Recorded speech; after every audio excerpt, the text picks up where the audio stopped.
কিভাবে প্রতিভা অপচয় করতে হয় সেটা ব্রাজিলের থেকে ভালো কেউ জানে না। কুতিনহো, অস্কার, আদ্রিয়ানো কিংবা পাতো, যুগে যুগে সেলেসাও ফুটবলে বহু নক্ষত্রের পতন ঘটেছে। ক্যাসিমিরো ও নেইমারদের কথা তো আলাদা করে বলতে হয় না, তারা নিজেদের সামর্থ্যের পুরোটা দিতে পারেননি। দিন দিন তাই ব্রাজিলের ফুটবলও খারাপের দিকে যাচ্ছে। ফিলিপে কুতিনহোকে ব্রাজিল ভক্তরা আদর করে বলতো জাদুর কৌটা, কিন্তু প্রতিভা থাকলেই যে বড় খেলোয়াড় হওয়া যায় না, কুতিনহো তার জলজ্যান্ত প্রমাণ। মেসি সুয়ারেজের পাশে খেলবেন বলে ছেড়ে দিয়েছিলেন লিভারপুল, আর সেটাই তার জন্য কাল হয়েছিল। ক্লপের অধীনে দুর্দান্ত কোটা বার্সায় মানিয়ে নিতে হিমশিম খেয়েছিলেন, এরপর ধারে বার্ন হয়ে আবারও বার্সায় ফিরেছিলেন। লাভের লাভ কিছুই হয়নি। সেলেসাওদের জাদুর কৌটার বয়সটা এখন ৩২। এই বয়সে ফুটবলাররা সেরা ফর্মে থাকলেও জাতীয় দলকে বলার মতো কিছুই দিতে পারেননি কুতিনহো। অস্কারের কথা মনে আছে? ২০১৪ বিশ্বকাপে অস্কার ছিলেন ব্রাজিলের অন্যতম সদস্য। তার রকেট গতির এক একটি শট সমর্থকদের পুলকিত করত। অ্যাটাকিং মিডফিল্ডার হিসেবে খেলা এই ফুটবলার নিজের সেরা সময়টা কাটিয়েছিলেন চেলসিতে, যেখানে তার সাথে ছিল দিদিয়ের ড্রোগোবা, ফ্র্যাঙ্ক ল্যাম্পার্ট ও ইডেন হ্যাজার্ডরা। তবে অস্কার তাদের মতো হতে পারেননি। মাত্র ২৮ বছর বয়সে ইউরোপ ছেড়ে পাড়ি জমিয়েছিলেন চীনে, তখন থেকেই তার হারিয়ে যাওয়া। অকালে ঝরা আরেক তারার নাম আন্দ্রিয়ানো। ড্রিবলিং এবং প্রচণ্ড শারীরিক ক্ষমতা, এই দুইয়ের সমন্বয়ে আন্দ্রিয়ানো হতে পারতেন বিশ্বসেরাদের একজন। তার বাঁ পায়ের নিখুঁত শট ছিল তীরের মতো।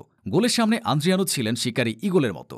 বাড়তি পাওনা হিসেবে ফ্রি কিক নেওয়ার দক্ষতা তো ছিলই। আন্দ্রিয়ানোর খেলার ধরনের সাথে তরুণ বয়সের রোনালদোর ভীষণ মিল ছিল।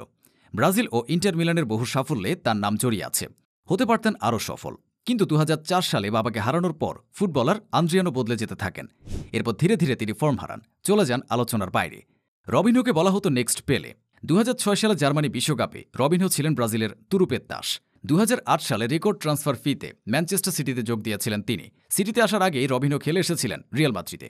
সেটাও ছিল স্মরণকালের সবচেয়ে আলোচিত তারকাবহুল এল গ্যালাক্টিকোতে।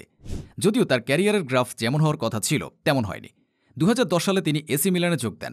এরপর ধীরে ধীরে তার চূড়ান্ত ছন্দপতন শুরু হয়। রবিনহোর মতোই ঝলক দেখিয়ে আড়ালে চলে গেছেন পাতো। প্রকৃতি প্রদত্ত প্রতিভা যাকে বলে, পাতো ছিলেন সেরকম একজন। ২০০৬ সালে মাত্র ১৬ বছর বয়সে ব্রাজিলিয়ান ক্লাব ইন্টারন্যাসিওনালের হয়ে পেশাদার ফুটবলে তার অভিষেক। ২০০৬ সালে ক্লাব বিশ্বকাপে খেলতে যায় ইন্টারন্যাসিওনাল, সেখানেও দলের সাথে ছিলেন পাতো। সেমিফাইনালে আফ্রিকার চ্যাম্পিয়ন আল আহলির বিপক্ষে মাত্র ১৭ বছর ১০২ দিন বয়সে গোল করে ফিফা আয়োজিত কোনো টুর্নামেন্টের কনিষ্ঠতম গোলদাতা হয়ে যান তিনি। এরপর সেবার বার্সেলোনাকে হারিয়ে ক্লাব বিশ্বকাপে শিরোপাও ঘরে তোলেন পাতোর দল। ব্রাজিলে ঝলক দেখানোর পর ১৭ বছর বয়সে পাড়ি জমান ইউরোপে, কিন্তু এসি মিলানে গিয়ে চোটে পড়ে তার ক্যারিয়ারের ১২টা বেঁচে যায়। এরপর থেকে আর ভালোভাবে ঘুরে দাঁড়াতে পারেননি পাতো। বয়সটা সবে ৩৩, অথচ ক্যাসিমিরো চলে গেছেন সকল আলোচনার বাইরে।